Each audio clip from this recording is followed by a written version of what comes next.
Nós vamos falar hoje sobre a igreja de Deus. Não a igreja do meu conceito, do meu pensamento, da minha ideia, mas a igreja que Paulo escreve aos Coríntios. E ele trata da igreja local que está lá na cidade de Corinto, mas ele fala também da igreja que clama, que invoca e que adora o nome do Senhor em toda parte, inclusive chegando até nós. Então, o texto da carta de Paulo aos Coríntios, na primeira carta de Paulo aos Coríntios, no capítulo 1, diz assim: Paulo, chamado para ser apóstolo de Jesus Cristo, pela vontade de Deus, e o irmão Sóstenes, a igreja de Deus que está em Corinto. Aí diz: aos santificados em Cristo Jesus, chamados para serem santos, com todos os que em todo lugar, inclusive o lugar onde você se encontra agora, com todos os que em todo lugar invocam o nome de nosso Senhor Jesus Cristo. E aí Paulo diz de maneira muito bela: Senhor deles e nosso, graça seja convosco e paz da parte de Deus nosso Pai e do Senhor Jesus Cristo.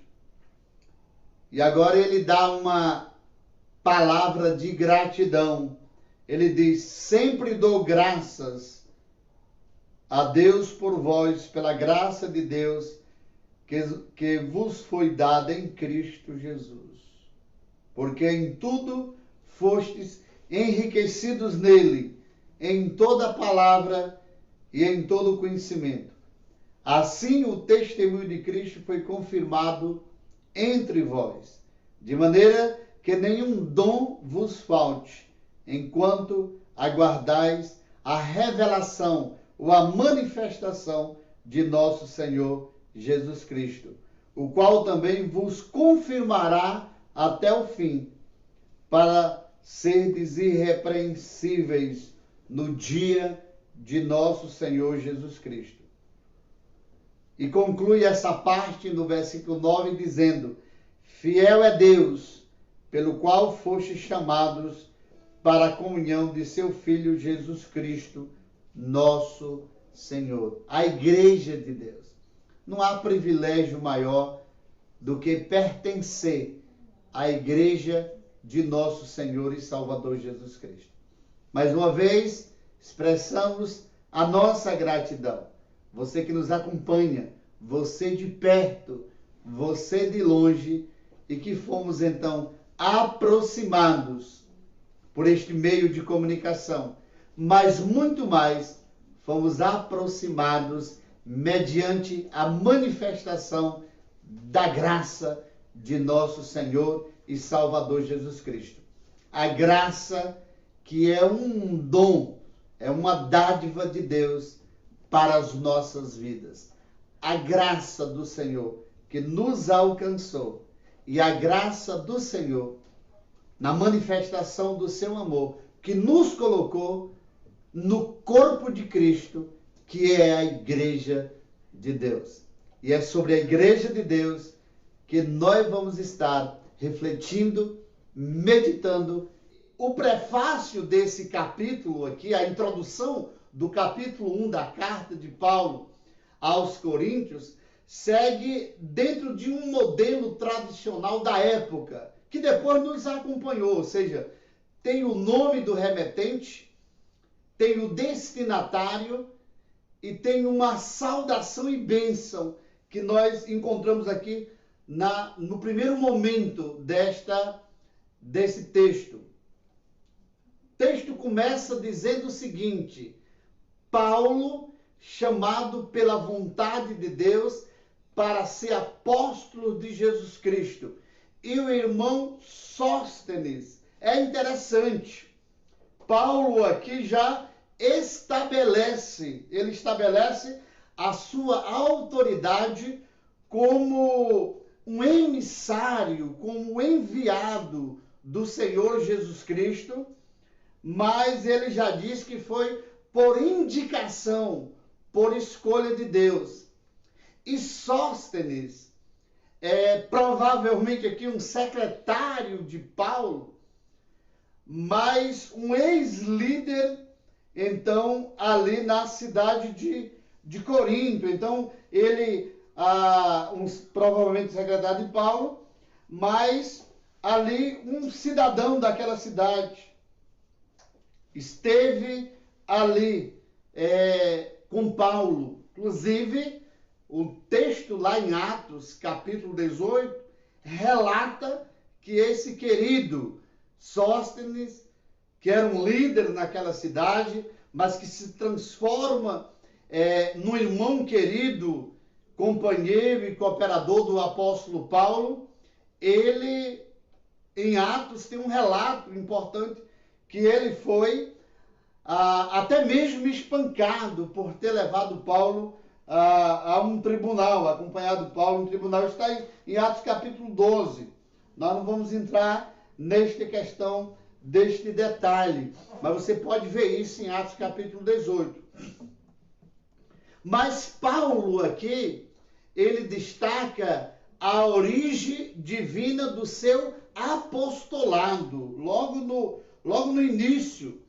No primeiro versículo ele diz: Paulo, chamado pela vontade de Deus para ser apóstolo, A ideia é de que ele não se autoproclamou apóstolo e nem foi a igreja que lhe concedeu de ofício, mas ele deixa claro de que ele é apóstolo porque ele recebeu o chamado divino.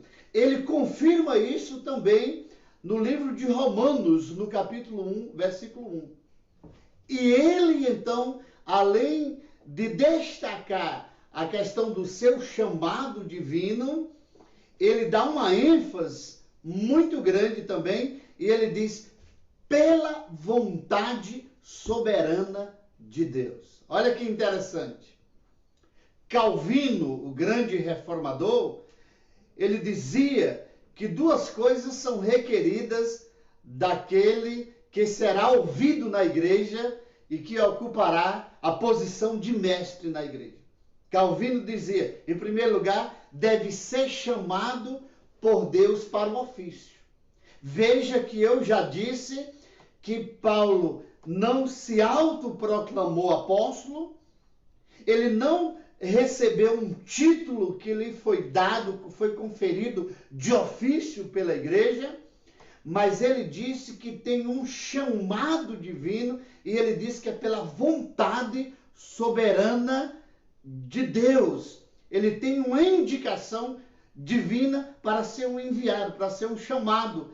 E então, de acordo com as palavras de Calvino, ele poderia então dizer claramente que tinha um chamado da parte de Deus, esse ofício foi dado por Deus, e a outra qualificação que Calvino dá é que deve ser fiel no cumprimento, então, dos seus deveres. Calvino diz isso.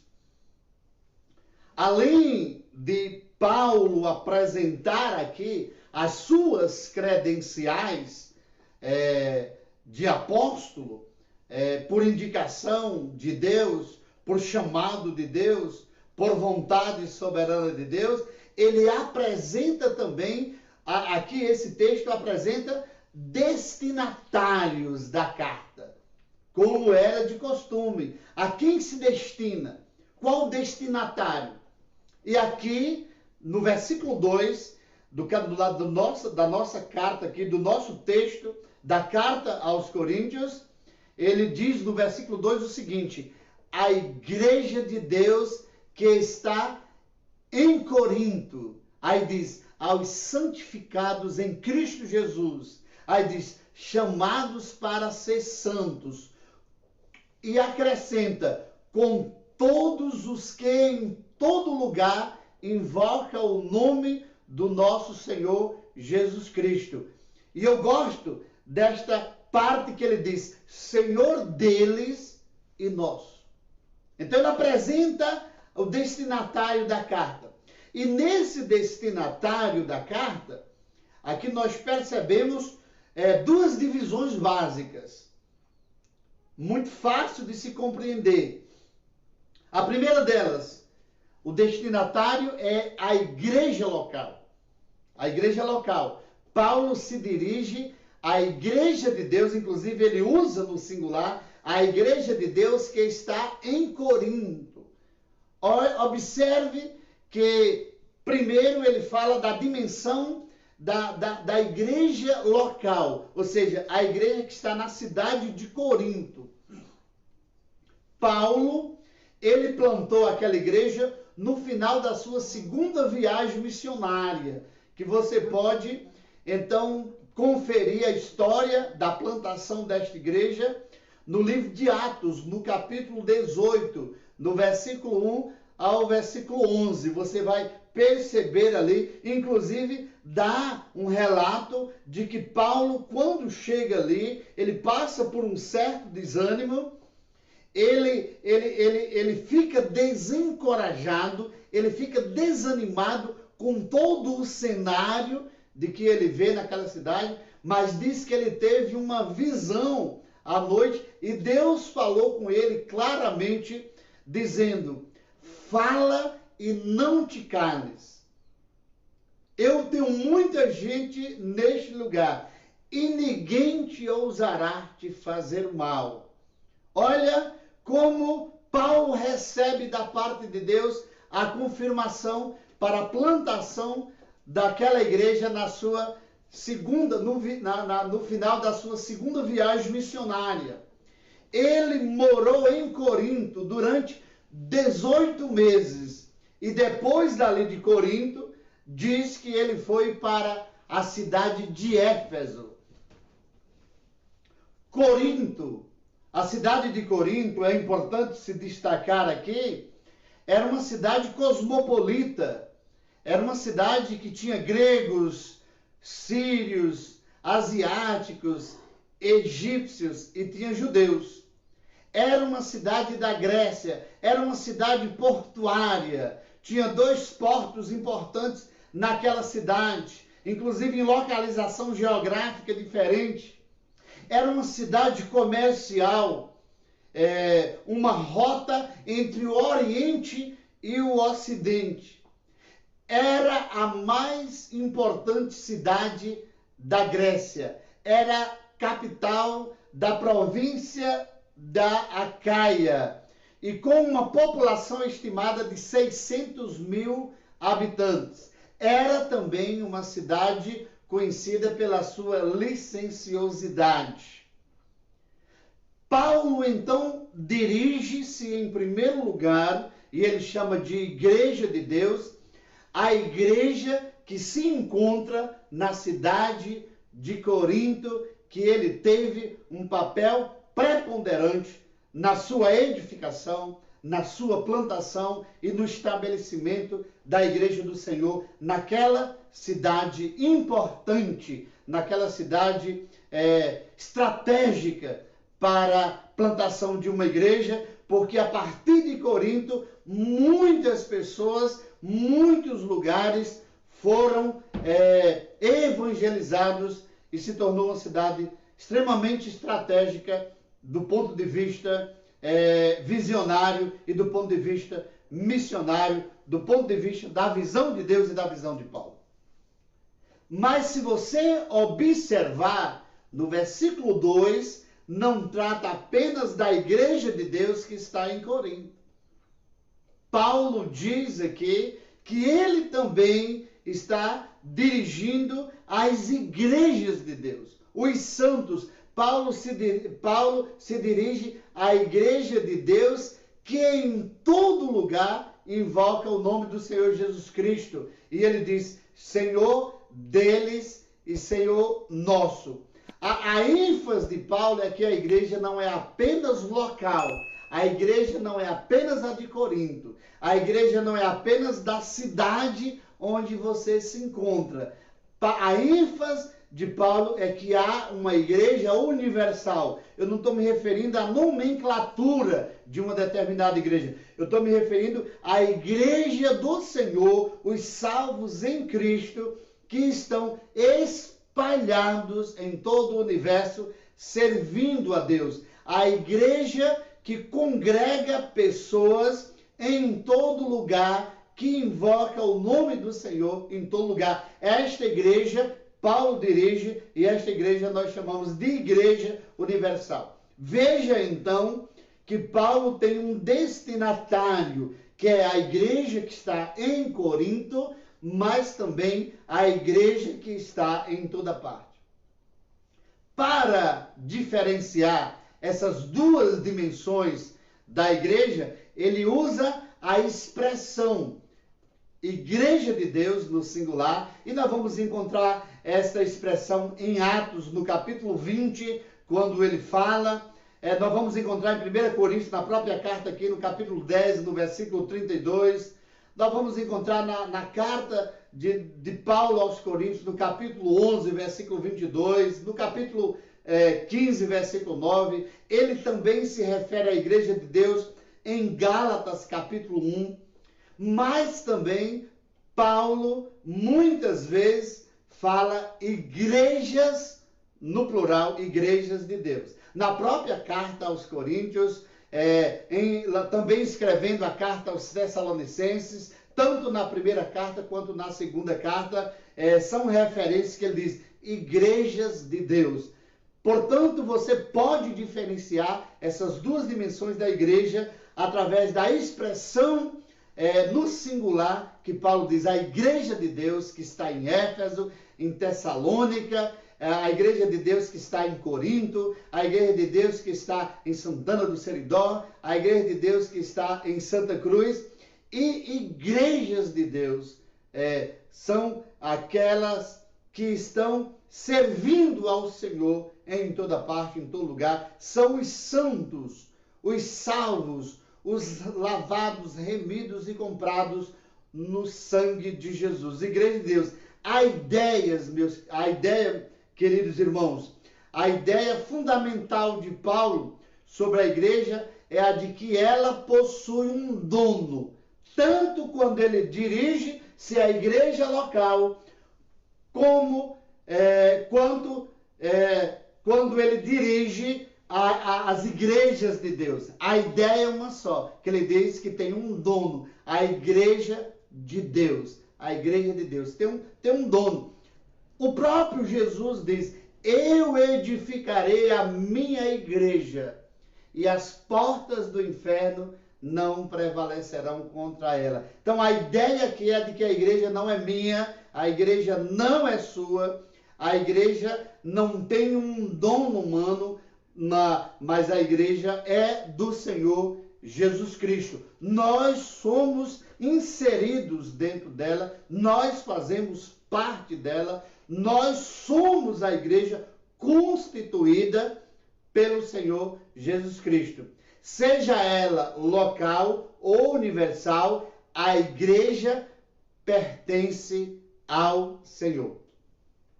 Além de nós termos o remetente da carta, de nós termos um destinatário, aqui que já vimos que é a igreja em Corinto, mas a igreja que está em outras partes, há uma saudação. Aqui no versículo 3, Paulo diz aqui, graça a vós outros e paz, da parte de Deus, nosso Pai, e do Senhor Jesus Cristo. Então, na sua saudação, há duas palavras lindas, a palavra graça e a palavra paz. A palavra graça aqui aponta para os favores imerecidos de Deus aos homens, por meio de Jesus Cristo. Nós vamos abordar um pouquinho melhor isso na frente. E a palavra paz aqui é um termo usado como sentido de shalom, ou seja, que envolve a prosperidade integral do homem, a bênção material e bênçãos espirituais de você estar bem com Deus e na sua vida, então, no seu relacionamento com o Senhor.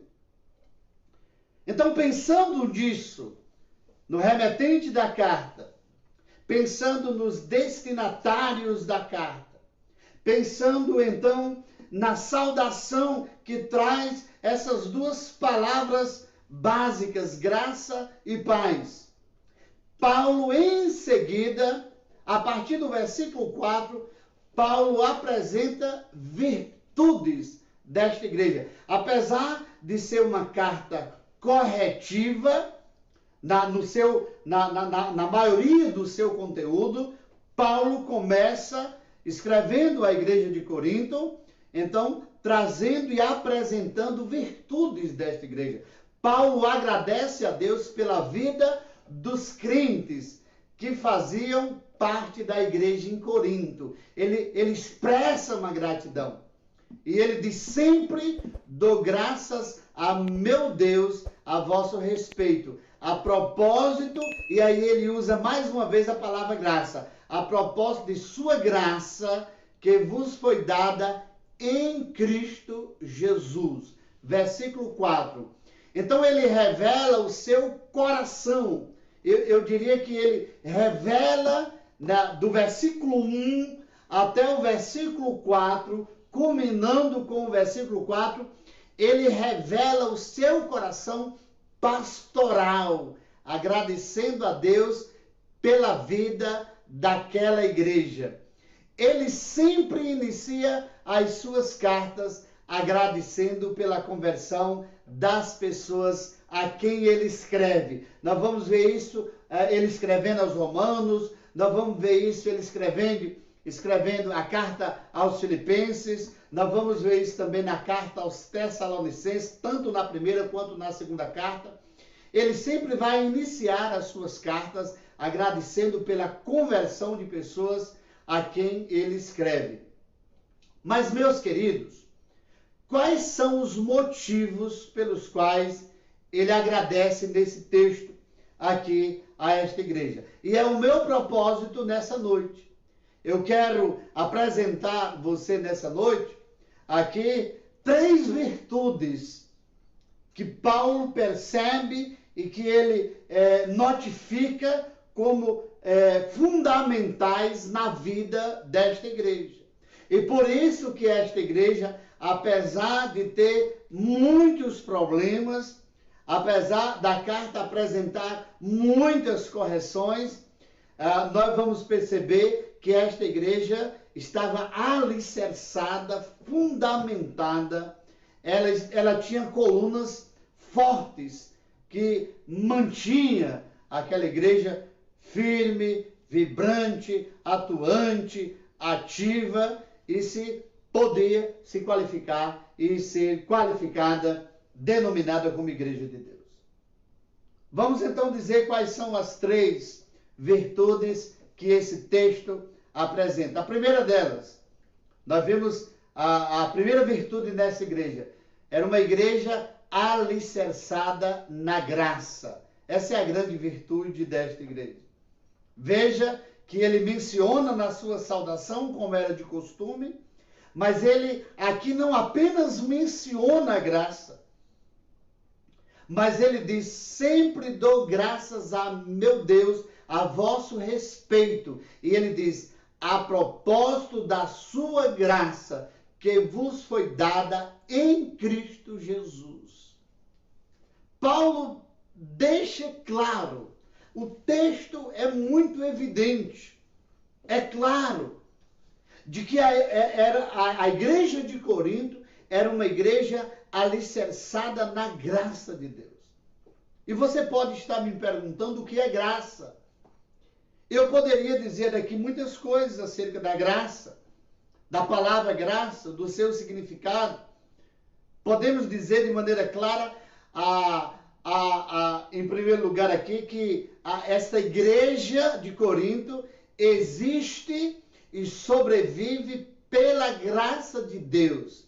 E a graça é uma modalidade do amor de Deus, porque Deus é amor.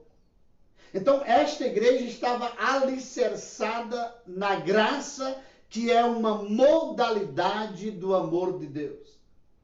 Graça é uma manifestação do amor de Deus. Essa igreja manifestava a graça de Deus. A graça de Deus havia se manifestado sobre esta igreja, sobre esse povo. E essa igreja estava alicerçada na graça de Deus. Graça é a manifestação da bondade de Deus. Graça é a dádiva de Deus. É a dádiva de Deus. Um teólogo, William Hendrickson, ele disse que a graça de Deus é o seu favor ativo, que outorga, que dá o maior de todos os dons. Logo, a graça é o maior de todos os dons, que é dado a quem merece o maior de todos os castigos. Veja que a graça de Deus, como o maior dom, é dado a quem merece o maior de todos os castigos. O apóstolo Paulo declara aqui que a graça de Deus se manifestou àquela igreja. Quando ele escreve a Tito, o seu discípulo, ele escreve a Tito, ele diz que a graça de Deus se manifestou trazendo salvação. Está em Tito capítulo 2, versículo 11. Porque pela graça salvadora de Deus se haver manifestado a todos os homens a graça, o favor imerecido, a graça, o dom maior de Deus se manifestou àquele que experimentou o amor de Deus, se manifestou à igreja em Corinto. Para entender a graça, é bom compará-lo com a palavra misericórdia. Graça é o que Deus dá que nós não merecemos. Por isso que o teólogo William diz claramente de que a graça de Deus, o maior de todos os homens, foi dado a quem merece o maior de todos os castigos. Essa é a graça que foi dada a esta igreja, a este povo. Graça, então, é dado porque nós não merecemos, é graça. E o que é misericórdia? É o que Deus não nos dá porque nós merecemos. Para você entender melhor e não achar que é um trocadilho, pela graça, Deus nos dá a salvação e o céu. Nós merecemos condenação e inferno. Pela graça, Deus nos dá o céu. Nós não merecemos, mas Ele nos dá. E pela misericórdia, Ele não nos dá a condenação e o inferno pela sua infinita misericórdia.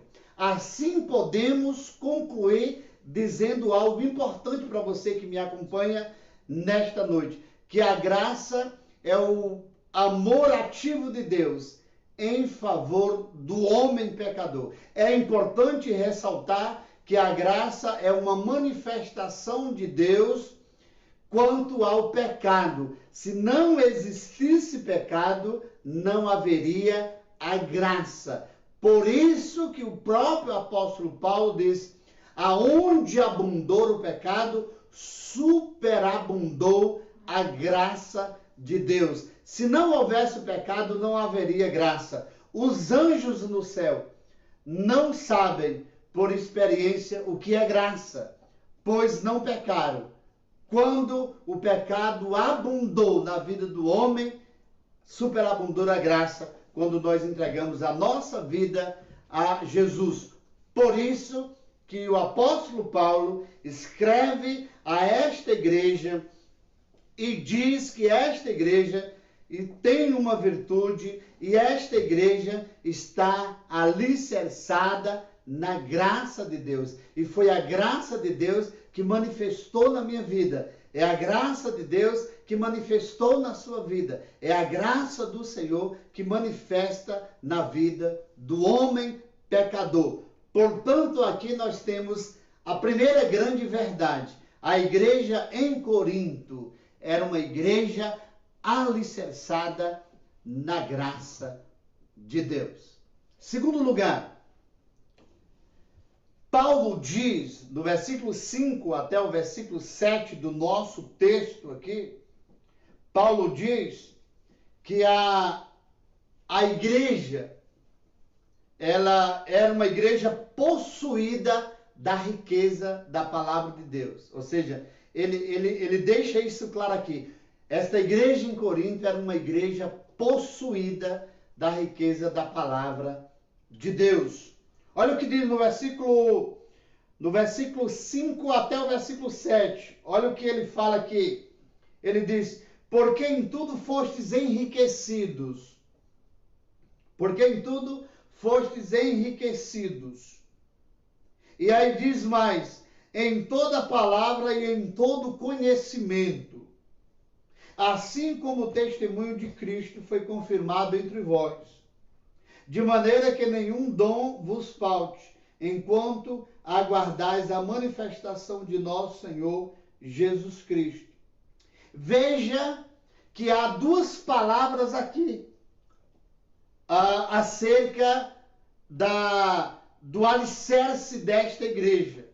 Era uma igreja alicerçada na palavra. Era uma igreja possuída, enriquecida na palavra de Deus. Quando salvos pela graça, somos enriquecidos com os tesouros espirituais. É o que ele está dizendo. Aqui nós percebemos, queridos, de que esta igreja, ela tinha um fundamento. O fundamento era a palavra de Deus. Ela tinha um alicerce, era a graça. E ela estava fundamentada, então, na palavra. E aí ele escreve claramente,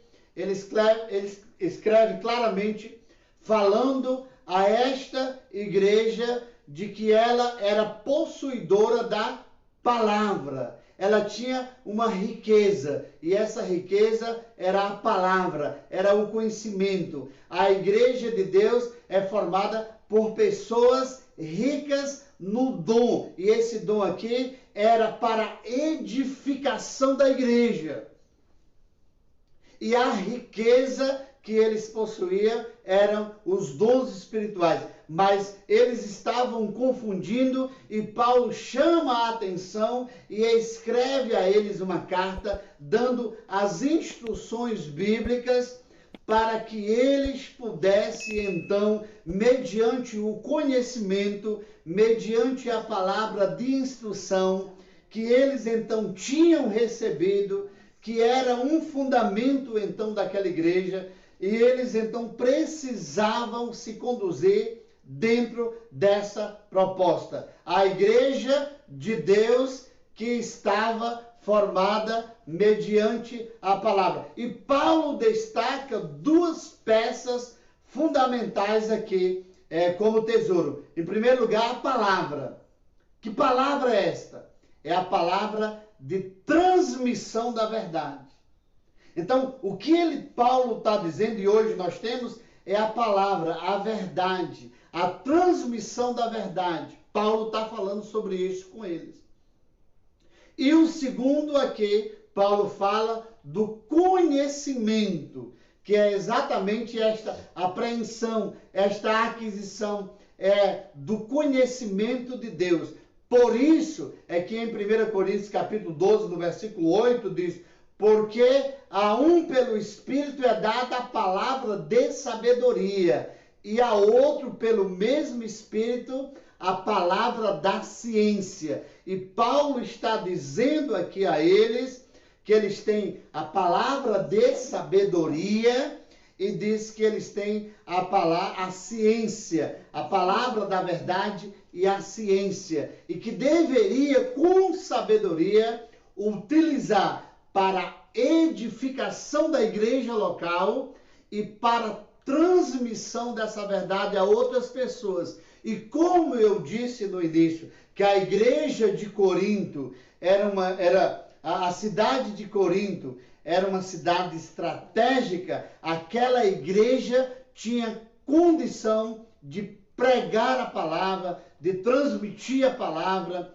de ensinar a palavra e de evangelizar diversas comunidades, diversos lugares e até países que chegavam através dos seus representantes na cidade de Corinto. Era uma igreja que estava numa cidade estratégica. Era uma igreja que tinha uma responsabilidade da transmissão da palavra, do ensino da palavra. Era uma igreja que tinha recebido a instrução do apóstolo Paulo, e Paulo chama a atenção deles, dizendo que eles eram possuidores da riqueza da palavra, da sabedoria, da ciência, do conhecimento, e eles deveriam utilizar para a edificação da igreja e para a proclamação, para a transmissão desta verdade a outras pessoas. E deveria fazer isso dentro da sabedoria, dentro do conhecimento de Deus. Essa é a segunda grande verdade. A primeira delas, era uma igreja alicerçada na graça. A segunda, era uma igreja que possuía a riqueza da palavra e do conhecimento. E em terceiro e último lugar, era uma igreja cheia de esperança. O versículo 7 do nosso texto diz o seguinte: de maneira que não vos falte nenhum dom, aguardando vós a revelação ou a manifestação do nosso Senhor Jesus. Está no versículo 7. Veja, meus queridos, que Paulo faz uma associação aos dons espirituais e à expectativa da segunda volta de Jesus Cristo. Paulo está dizendo que esses dons que havia na igreja, que os cristãos possuíam, era para a pregação do evangelho, para a edificação da igreja, para que a igreja pudesse proclamar o evangelho, para que a igreja pudesse viver na expectativa, na esperança da segunda volta do Senhor Jesus Cristo, da volta do Senhor. Ele escrevendo, então, carta a Tito, ele trata deste assunto também. E o versículo 7 diz: de maneira que nenhum dom vos falta, esperando a manifestação de nosso Senhor Jesus Cristo. O que ele está dizendo aqui é que a igreja que exercita os dons espirituais é a mesma igreja que aguarda ansiosamente pelo retorno de Cristo. O que Paulo está dizendo aqui, que a igreja deve utilizar os dons para a edificação da igreja, para a proclamação e a evangelização dos povos através da proclamação do evangelho, para que esta igreja possa viver na expectativa da manifestação ou revelação de Cristo na sua vinda. E esse texto aqui apresenta a volta de Jesus, e Paulo escreve aqui dizendo que eles foram alcançados pela graça, ou seja, eles foram salvos. Eles deveriam olhar para o passado e dizer assim: nós fomos salvos. E aqui ele também trata de santificação, ou seja, a salvação como posição em Cristo.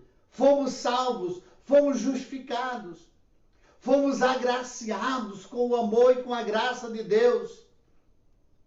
E essa é a posição em Cristo. Mas ele diz os santos chamados à santificação. E ele está dizendo que também essa salvação, ela não é apenas de posição, mas ela também é de processo de santificação, de crescimento, de edificação, inclusive através do uso dos dons.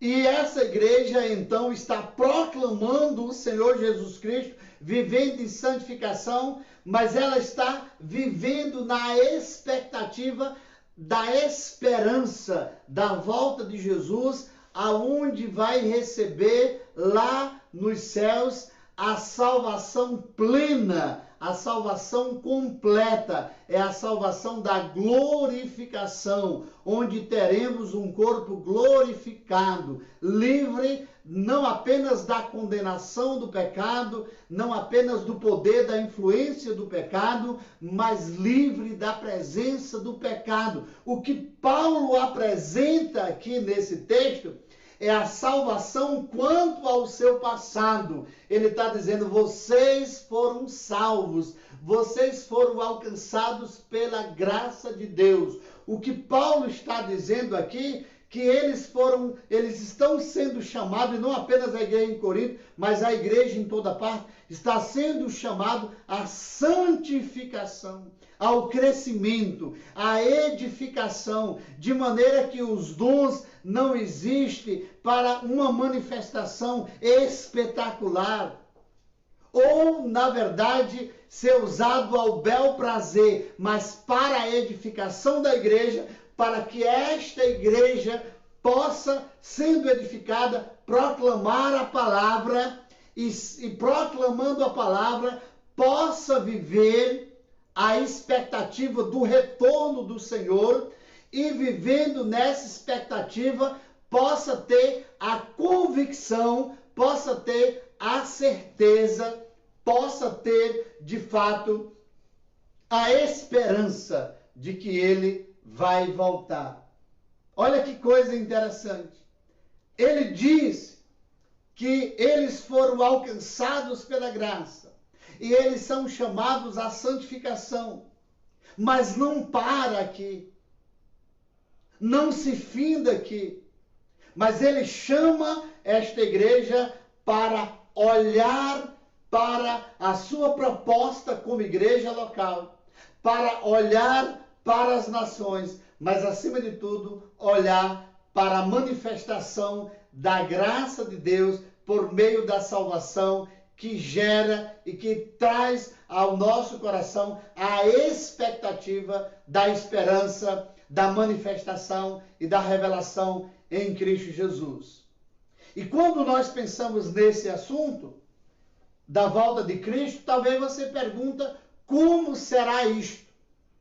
E eu quero dizer para você de que a volta de Jesus Cristo, a Bíblia diz que será pessoal. No livro de Atos, no capítulo 1, no versículo 11, diz ali claramente aqueles homens, aqueles varões galileus, ele diz assim, por que estáis olhando para o céu? Aí diz assim, esse Jesus que dentre vós foi recebido, foi elevado em cima, para cima no céu, há de vir assim como ao céu vistes ir. Ou seja, da mesma forma como aqueles homens viram a ascensão do Senhor Jesus Cristo, o texto diz que nós haveremos de ver. Ele será visto na sua volta, no seu retorno, onde ele virá buscar a sua igreja. Então será pessoal. Você pode crer nisso, é bíblico. A palavra de Deus está dizendo. Essa é a interpretação correta.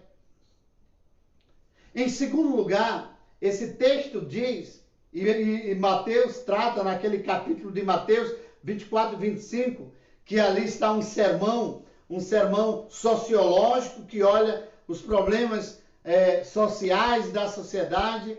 Há um sermão missiológico ali também, há aquela visão sociológica, uma visão missiológica, mas também aquela visão escatológica, que é exatamente da volta do Senhor, dos últimos dias, do final dos tempos. E diz que será visível. Mateus 24, 30. Então aparecerá, diz o texto, então aparecerá no céu o sinal do Filho do Homem, e todas as tribos da terra se lamentarão, e verão o Filho do Homem vindo sobre as nuvens do céu, com poder e grande glória. Veja o hino 112, né? Já refúgio a glória eterna de Jesus, o Rei dos Reis. Breve os reinos deste mundo seguirão as suas leis. E aí vai falando. Então a volta do Senhor Jesus Cristo será pessoal. Foi dito àqueles homens, os varões galileus, da mesma forma que vocês estão vendo ele subir, verão ele descer. Será visível. Será visível. Uma outra característica da volta de Jesus, além de ser pessoal, além de ser visível, Paulo escrevendo a sua carta aos Tessalonicenses, no capítulo 5, no versículo 2, no versículo 3, será repentina. As pessoas têm me perguntado nesse período da pandemia se os sinais, se tudo isso que está acontecendo é sinal de que Cristo está voltando. E eu sempre costumo dizer e dar resposta de que há dois tempos, o da cronologia, o tempo chamado Cronos, cronologia do dia, do mês, da semana, do ano. Então, é aquele tempo da cronologia, mas há também o tempo chamado Kairos, o tempo de Deus. Então, quanto ao tempo, nós não sabemos. São sinais de que Cristo voltará. Agora, quando nós não sabemos. Alguns marcam o dia da volta de Cristo por loucura, por querer enganar as pessoas. Nós não sabemos. A Bíblia diz que nós não sabemos nem o dia, nem a hora e nem o ano. Não sabemos. O tempo é de Deus, é o Kairos de Deus, é o tempo oportuno de Deus. É Ele quem sabe. Não é um tempo cronológico, mas é um tempo quantitativo. É o tempo oportuno, é o tempo do Senhor. E a Bíblia diz, quanto a esse tempo, nós precisamos discernir o tempo. Estamos vivendo dias difíceis. A partir do momento da crucificação de Jesus, do nascimento de Jesus, da morte de Jesus, da ressurreição de Jesus, da ascensão de Jesus, do ministério de Jesus, ali já estava apontando para os últimos dias. A Bíblia diz que um dia para o Senhor é como 1000 anos, e 1000 anos como um dia. A palavra de Deus diz isso. E a carta, então, de Paulo aos Tessalonicenses diz que será repentino. Olha o que diz 1 Tessalonicenses 5, 2, 3. Porque vós mesmos sabeis muito bem que o dia do Senhor virá como o ladrão de noite. Ladrão não avisa. Como ladrão de noite. É uma figura para tradução para você entender. Pois que quando disserem a paz e segurança, então lhes sobrevirá repentina destruição, como as dores de parto, aquela que está grávida, de modo nenhum escaparão. Será repentino. Então a volta de Jesus será pessoal, a volta de Jesus será visível, a volta de Jesus será repentina. E outra coisa mais, além de pessoal, além de visível, além de repentina, a volta de Jesus será gloriosa, será triunfante. 1 Coríntios capítulo 15, versículo 25 diz: porque convém que reine até que haja posto a todos os inimigos debaixo dos seus pés. E o último inimigo a ser destruído será a morte. Ó morte, onde está o teu aguilhão? Ó morte, onde estará a tua vitória? A palavra de Deus diz que aquele que crê em Cristo já passou da morte para a vida. A morte é uma viagem, a morte é um sofrimento para quem fica, parentes, para o cônjuge, para a filha, para os amigos, para os filhos, para os amigos, para os parentes. Nós sofremos isso recentemente. Aqui, nós temos chorado a morte de tanta gente desconhecida pela televisão. pela internet, pelos meios de comunicação. Temos chorado a morte de parentes. Recentemente, na minha família, foram muitas pessoas. O meu concunhado, Tamires Gregório, que no início dessa pandemia estava nesta transmissão, cantando, louvando, ensaiando, para estar agora cantando de forma definitiva na glória, lá nos céus, na presença de Deus. Nós tivemos, então, uma pessoa também da nossa família, que faleceu agora na Bahia. Tivemos a própria morte da dona Anita, a mãe do Tamires. A última vez que o Tamires visitou a dona Anita lá na casa da mãe, lá em Natal, cantou, louvor, exaltou a Deus. Estavam ensaiando para cantar nos céus. Amém. Estavam marcando um encontro aqui na terra, o último encontro. Como dizendo, o próximo encontro vai ser nos céus.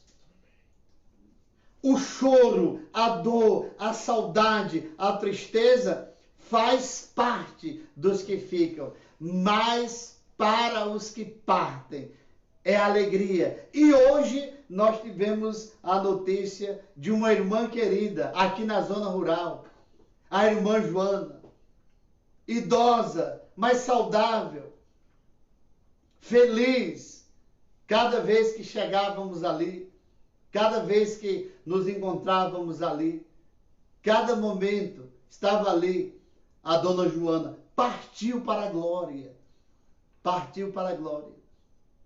Meus queridos, meus amados, a volta de Jesus é o que Paulo destaca nesta carta aos Coríntios, dizendo: vocês foram alcançados pela graça, vocês estão fundamentados na palavra e no conhecimento.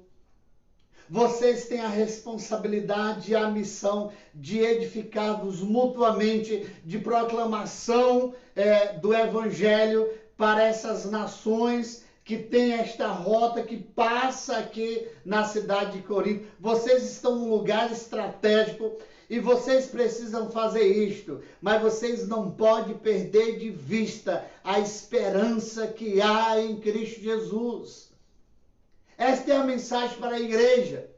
Meus queridos, você que está me ouvindo agora, nós estamos alicerçados na graça de Deus. Nós estamos fundamentados na palavra do Senhor.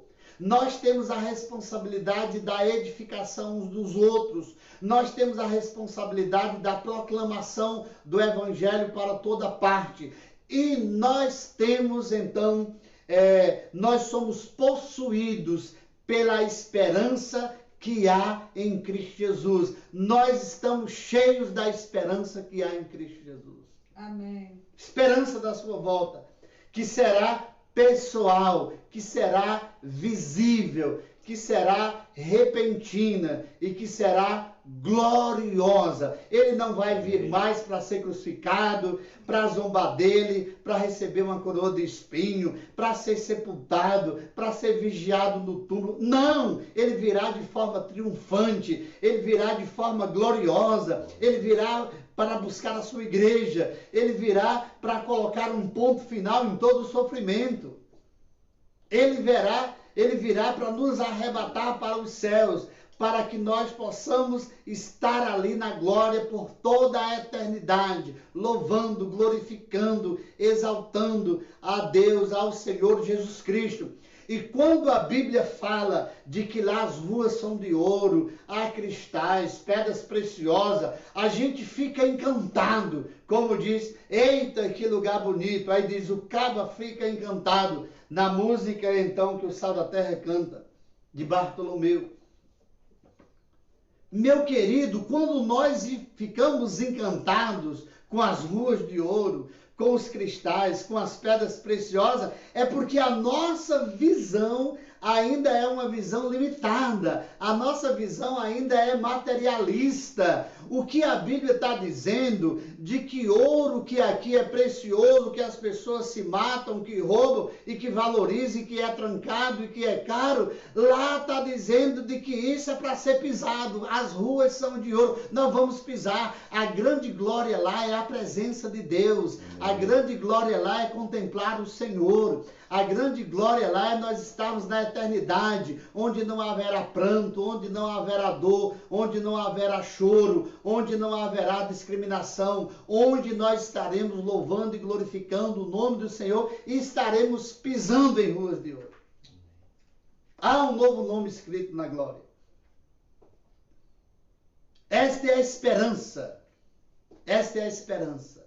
Tem uma frase bonita que diz: a esperança é a última que morre. Essa esperança não morre. Morreu, foi sepultado e ressuscitou. Está à direita de Deus, intercedendo por nós. Voltará para buscar a sua igreja. A esperança que eu falo não é da literatura, não é da poesia, mas é a esperança que responde pelo nome, o nome de Jesus. A esperança que nunca morre.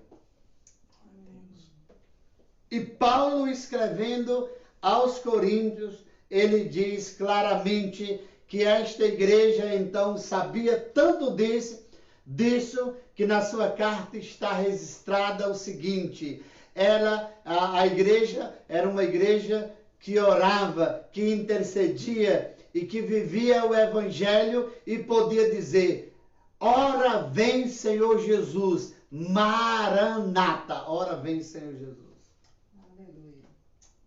Eu queria concluir nesta noite dizendo para você que está me escutando, para você que está nos acompanhando, eu queria concluir a mensagem nesta noite dizendo de que estas são as virtudes que encontramos na igreja de Corinto, virtudes que alicerçavam, que fundamentavam, que tomavam aquela igreja. Estas virtudes devem estar presentes nas nossas vidas. E talvez você tenha esquecido tudo que foi dito. Eu queria concluir dizendo de que a igreja de Corinto e a minha vida e a sua vida e as nossas vidas devem estar alicerçados na graça de Deus, o maior de todos os dons. O maior de todos os dons é concedido aos homens que são merecedores do maior de todos os castigos. Essa é a graça de Deus. A graça que me alcança. A graça que me faz viver. A graça que gera esperança. A graça que gera salvação. A graça que me insere no corpo de Cristo. A graça que me faz pertencente à igreja do Senhor. A graça que dá o selo, a garantia de que eu fui salvo e livre da condenação do pecado. Estou sendo salvo e livre do poder da influência do pecado. Mas a graça que me fará salvo e será com que eu seja glorificado e seja livre da presença do pecado. Essa é a graça. Este é o alicerce de uma igreja e de um cristão, de um povo escolhido. Esta é a graça que é concedida a você. Não é pelo merecimento, mas é pela dádiva de Deus. É graça, é de graça, é gratuito. E a palavra de Deus diz isso claramente, porque pela graça sois salvos, mediante a fé. Isto não vem de vós, não vem do homem, é dom de Deus, para que ninguém se glorie. Por isso que não somos salvos pelas obras e não somos salvos pelos nossos merecimentos, para não nos gloriarmos. É de graça. O salário do pecado é a morte, mas o dom gratuito de Deus é a vida eterna em Cristo Jesus, nosso Senhor. A igreja de Corinto estava alicerçada na graça. Uma outra coisa, a igreja de Corinto estava possuída da riqueza da palavra de Deus. do conhecimento de Deus, da verdade de Deus. E tinha uma responsabilidade de transmitir esta verdade para todas as pessoas, para todos os povos, para todas as nações. E tinha a responsabilidade de, através dos dons confirmados na palavra, da edificação, da construção da Igreja do Senhor Jesus. Por isso que nós contribuímos financeiramente. Por isso que nós, dízimo é do Velho Testamento, dízimo é do Novo Testamento. Não, eu não quero nem saber se é do Velho ou do Novo Testamento. O que eu quero saber é que a graça do Senhor Jesus Cristo me alcançou. E porque a graça do Senhor me alcançou e eu estou fundamentado na verdade, na palavra de Deus, eu entrego ao Senhor os meus dons, os meus talentos, os meus dízimos, ofertas e os bens. Esta semana eu recebi gratidão do irmão Josa, ele está nos acompanhando aqui, e ele me fez lembrar que quando o Jefferson, filho de Josa e Jarleide, lá em Carnaúba dos Dantas, sofreu um grande acidente, por um milagre ele não morreu, caiu do teto de uma quadra de esporte, ele subiu, um garoto ainda, ele subiu e ele, então, lá sofreu choque, já poderia ter morrido do choque. Além do choque, ele foi, então, jogado e caiu ali. Foi levado ao hospital, lá em Carnaúba, depois foi para Acari e depois foi mandado para Natal. Quando ele chegou em Natal com a Jarleide, eu estava lá com o irmão em Cristo, Marcelo Henrique. E ao Jefferson foi dado entrada ali naquele hospital. Demorou-se chegar o médico para atendê-lo. Mas quando chegou a médica para atender, a médica é a doutora Esperança, uma médica conhecida ali em Natal, que o nome é doutora, está lá no jaleco dela, doutora Esperança. Mas o que eu quero lhe chamar a atenção é de que o Josa me lembrou de que eu disse para a Jarleide de que se precisasse eu venderia o carro, o único carro que eu tinha, que era para fazer a obra missionária, nós venderíamos para tratar da saúde do Jefferson. Eu coloquei à disposição o bem que eu tinha. O Josa me fez lembrar essa semana dessa história. Sabe por quê? Porque eu acredito na palavra.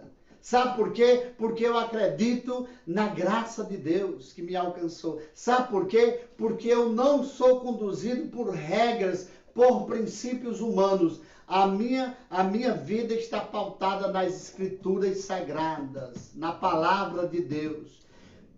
Meus dons, meus talentos, tudo que eu tenho, eu sou apenas mordomo e administrador, porque eles estão à disposição da expansão do reino de Deus, da edificação da igreja e da proclamação das boas novas para os perdidos. A igreja de Corinto estava fundamentada nessa palavra. A minha vida e a sua vida precisam estar fundamentado nessa palavra. E, em último lugar, nessas considerações finais, além da nossa vida estar alicerçada na palavra, na graça, além das nossas vidas estar fundamentado na riqueza que há na palavra e no conhecimento de Deus, nós precisamos estar possuídos, cheios da esperança de que a nossa vida não se limita apenas a esta vida. A nossa esperança, ela vai além da vida terrena, é uma esperança que nos conduz para a vida eterna, para a presença de Deus. Esta é a esperança que nós temos em Cristo Jesus. A volta de Jesus será pessoal, a volta de Jesus será visível, a volta de Jesus será repentina, a volta de Jesus será gloriosa. A minha pergunta a você é: a sua vida já está alicerçada na graça? A sua vida já está pautada na riqueza da palavra e do conhecimento de Deus? Você já é possuidor da esperança que há em Cristo Jesus, que vai te conduzir para toda a eternidade na sua presença? Se não, nesta noite você pode entregar a sua vida a Jesus aonde você estiver. E você que é crente em Cristo Jesus, coloque os seus dons, os seus bens, a sua vida, o seu trabalho, o seu talento. Coloque tudo que você tem, porque nada que você tem é seu. Deus deu para você administrar, para suprir as suas necessidades, para a edificação da igreja, para ajudar outros no suprimento das suas necessidades, mas acima de tudo, para a glória de Deus e para o estabelecimento do seu reino nos corações das pessoas e nos lugares aonde habita pessoas. Que Deus nos abençoe e que a sua vida seja alicerçada na graça, fundamentada na palavra, e a sua vida seja possuída, rica e cheia da esperança que há em Cristo Jesus. Que a bênção do Senhor seja contigo. Nós te abençoamos em o nome do Senhor.